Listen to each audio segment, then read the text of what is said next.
नमस्कार, राष्ट्रपोस्ट से मैं पवन केसवानी। सत्ता के सौदागरों ने क्या खूब खेल रचाया, जो हक था जनता का उसे भी बेच खाया। सत्ता किसी भी दल की हो, यदि भ्रष्ट नौकरशाह हावी रहेंगे तो जनता हमेशा बेचारी बनी रहेगी। छत्तीसगढ़ में सत्ता परिवर्तन हुए 1.5 साल से ज्यादा का समय हो गया, लेकिन अभी भी इस बात की पक्की गारंटी नहीं दी जा सकती कि भूपेश बघेल के शासनकाल में जितना भर भर कर भ्रष्टाचार होता था वैसा भ्रष्टाचार भले ही आज ना हो रहा हो, लेकिन क्या भ्रष्टाचार पूरी तरह समाप्त हो गया या भ्रष्टाचार पूरी तरह समाप्त हो जाएगा जिससे जनता राहत की सांस ले सके, इस बात की गारंटी कोई नहीं दे सकता। ऐसे पूरे भ्रष्ट तंत्र की असलियत को समझने से पहले हमें जानना समझना होगा कि आज जनता के साथ क्या कुछ हो रहा है। उसके लिए आज एक बार फिर मैं थोड़े फ्लैशबैक में आपको ले जाऊंगा। फिलहाल जो सामने आया है, बीती 9 जुलाई को ईओडब्ल्यू ने छत्तीसगढ़ के पुराने आईएएस अनिल टुटेजा जो जेल में बंद है और उनके साथ ही अनवर ढेबर वो भी जेल में बंद है, इन दोनों को कस्टम मिलिंग वाले मामले में एक बार फिर से 9 मई को गिरफ्तार कर लिया गया है। इस बार मामला थोड़ा छोटा था। शराब वाला मामला तो 3200 करोड़ का था, कोयले वाला मामला भी 550 करोड़ का था, ये तो सिर्फ 140 करोड़ का है। कितने जीरो लगते हैं आप लगा कर देख लीजिएगा। ये 140 करोड़ रुपए कमीशन के खाए गए। शराब के अलावा इन दोनों महारथियों का इसमें भी योगदान था, इसलिए इनकी गिरफ्तारी हुई है। अपने कल के विश्लेषण कार्यक्रम में मैंने बताया था कि किस किस आबकारी अधिकारी को कितना कितना खोखा मिला है, कितनी बड़ी बड़ी रकम आबकारी के अधिकारियों ने ली है, जिन्हें देर से ही सही 22 की संख्या में निलंबन किया गया है, गिरफ्तारी नहीं हुई है। उन चेहरों को भी हम देखेंगे स्क्रीन में, कितनी मासूमियत दिख रही है। पढ़े लिखे और संपन्न बन चुके अधिकारी और संपन्न बनना चाहते थे, जनता को लूटने में अपनी भागीदारी दे रहे थे, उन्हें हम आगे समझेंगे। फिलहाल जब बात अनिल टुटेजा और अनवर ढेबर की हो रही है तो इनके बारे में कुछ नए खुलासे हुए हैं। ये तो फिलहाल पहले से ही गिरफ्तार थे और गिरफ्तार हो गए, लेकिन कोई है जो 3 साल से फरार है। उनका नाम है राम गोपाल अग्रवाल।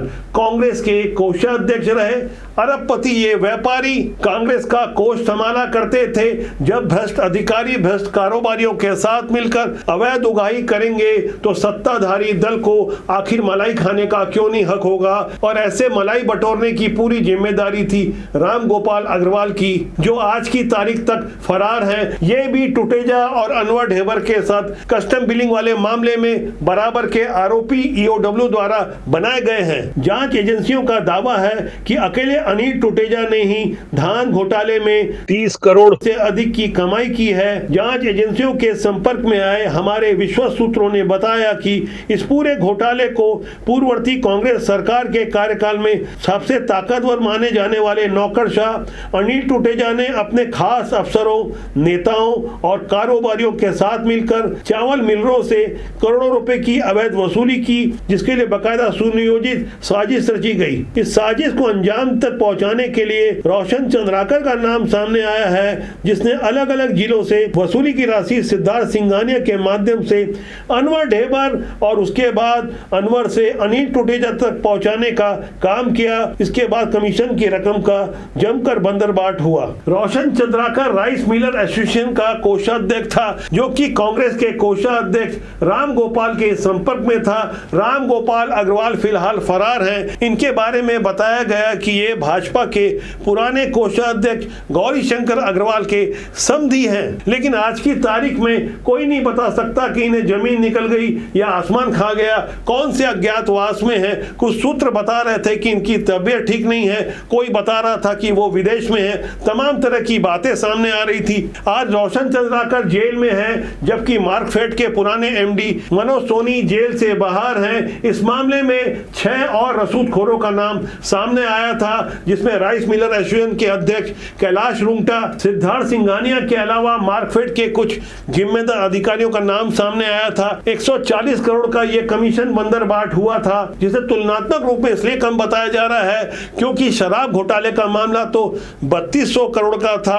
खूब सारे घपले घोटाले लगातार होते रहे, लेकिन आज की तारीख में क्या कुछ हो रहा है इसे भी समझने की आवश्यकता है, क्योंकि आज की तारीख में कुछ उजागर होकर सामने नहीं आया। इसलिए आशंकाओं और संभावनाओं पर ढेर सारी बातें होती है, आरोप लगते हैं। हमारे वीडियो के कमेंट सेक्शन में कई लोग बोलते हैं कि मौजूदा सिस्टम के बारे में बताइए, तो मेरा उनसे आग्रह है यदि आपके पास कोई जानकारी है तो हमसे साझा कीजिए। आप यकीन मानिए, भ्रष्टाचारी कोई भी होगा हम उन्हें एक्सपोज करेंगे। राष्ट्रबोध जनता का जनमंच है, हाल में ही आबकारी विभाग के 29 अधिकारियों में से जिन 22 काम करने वाले बड़े बड़े आबकारी अधिकारियों को सस्पेंड किया गया है, उनके चेहरों को भी समझना होगा। साथ ही इस बात पर गौर करना होगा कि शराब घोटाले मामले में पुराने आबकारी मंत्री कवासी लखमा सहित 70 आरोपी हैं, लेकिन जेल में कितने बंद हैं? सिर्फ 13। ऐसे में समझने वाली बात यह है कि जब राज्य सरकार की संस्था EOW ने 29 आबकारी अधिकारियों को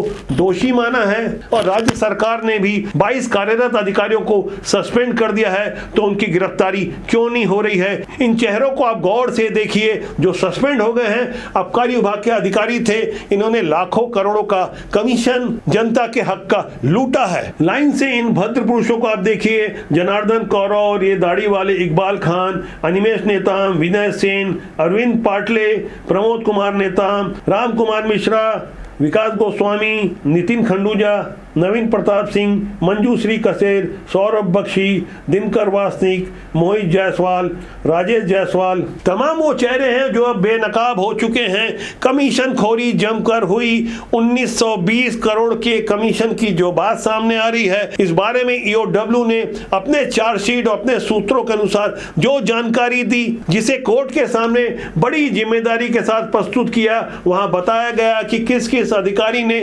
7-7 करोड़ का कमीशन लिया, तो किसी ने 6 करोड़ का, किसी ने 4 करोड़ का। ये वो हिसाब है जो पकड़ा गया है। राज्य आर्थिक अपराध अन्वेषण ब्यूरो की चार्जशीट के अनुसार भूपेश बघेल के शासनकाल में 2019 से 23 तक डिस्टिलरी कंपनियों ने 1920 करोड़ रुपए से अधिक की ऐसी अवैध कमाई की जो नकली शराब और नकली होलोग्राम से जुड़ी थी, जबकि सिंडिकेट का कमीशन 319 करोड़ रुपए का बताया गया। 2018 की 17 दिसंबर को भूपेश बघेल ने संविधान की शपथ ली थी कि मैं पूरी निष्ठा और ईमानदारी के साथ जनता की सेवा करूंगा, लेकिन सिर्फ 2 महीने के बाद फरवरी 2019 में अनवर ढेबर को पूरा आबकारी विभाग का सिस्टम सौंप दिया गया और साथ में एक पैरेलल अलग से शराब की अवैध नीति चलाने का जिम्मा दे दिया गया। फरवरी 2019 में एक बैठक होती है, इस बैठक में शराब बनाने वाले बड़े बड़े रसूखोर चेहरे शामिल होते हैं।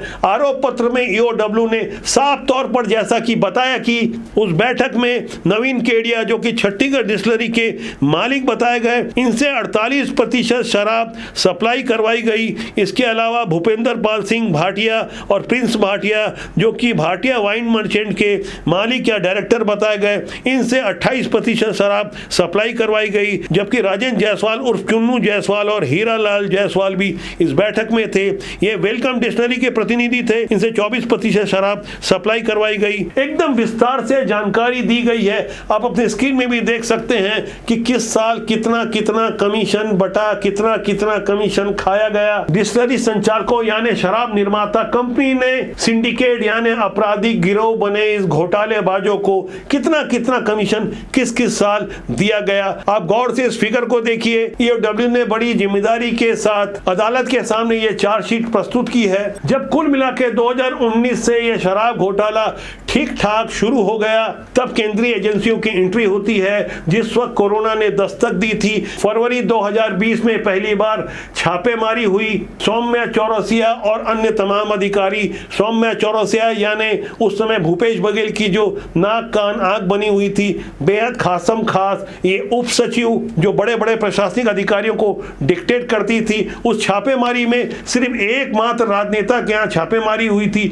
वो थे एजाज ढेबर। अब जब उस समय की राज्य सरकार को पता चल ही गया था कि केंद्र में बैठी मोदी सरकार को सब कुछ पता चल गया है, तो घपले घोटाले के कुछ और पर रास्ते बनाए गए। इसके लिए नया रास्ता चुना गया, कस्टम मिलिंग का। सन 2020-21 में एक नई साजिश रची गई। जब धान की कस्टम मिलिंग के लिए केंद्र सरकार ने 62 लाख मीट्रिक टन की मंजूरी दी थी, तब इसमें शराब घोटाले के आरोपी जेल बंदी अनिल टुटेजा की एक बार फिर एंट्री होती है। वो अपने साथी आरोपी अनवर ढेबर के साथ राइस मिलर से 2 किस्तों में अवैध वसूली के लिए एक बड़ा तंत्र खड़ा करते हैं, जिसके लिए अनिल टुटेजा और आलोक शुक्ला ने अपने पद और प्रभाव का दुरुपयोग करते हुए पूर्व मुख्यमंत्री डॉक्टर रमन सिंह के कार्यकाल में सबसे पहले नान घोटाले को अंजाम दिया था, और इसके बाद भूपेश बघेल के सरकार में भी कोयला और शराब के बाद धान की कस्टम मिलिंग घोटाले को सुनियोजित तरीके से अंजाम तक पहुंचाया। इतने सारे घपले घोटालों को सुनने समझने के बाद हो सकता है आपके मन में एक नकारात्मक भाव आए कि पूरे सिस्टम में क्या इसी तरह के घोटाले होते हैं। तो मैं यहाँ स्पष्ट कर दूं, यदि शासन तंत्र में बैठा हुआ राजनेता ईमानदार हो, सख्त हो, अनुशासित हो, तो ये कभी संभव नहीं हो सकता कि निचले स्तर के अधिकारी और उनके निचले स्तर के बाबू इतनी हिमाकत कर सके। इसके लिए स्वच्छ छवि की राजनीति होनी चाहिए। इसलिए हमारा मानना है राजनीति बुरी नहीं होती, उसमें काम करने लोग अच्छे या बुरे होते हैं। इसलिए हम आपसे बार बार आह्वान करते हैं कि आइए देश और समाज की सेवा में अपना योगदान दीजिए। अच्छे लोग राजनीति में आए या अच्छे लोगों का प्रमोट करें, जिससे देश और समाज का भला हो सके। राष्ट्रबोध का सूत्र वाक्य है, राष्ट्र ही सर्वोपरि। तो आज के लिए इतना ही मेरा आपसे आग्रह है, चैनल को देखें और यदि आज का अंक अच्छा लगे तो लाइक कीजिएगा, शेयर कीजिएगा। आपके प्यार और स्नेह से हमें संबल मिलता है। आप यदि सब्सक्राइब करेंगे तो हमारी ताकत और मजबूत होगी। नमस्कार।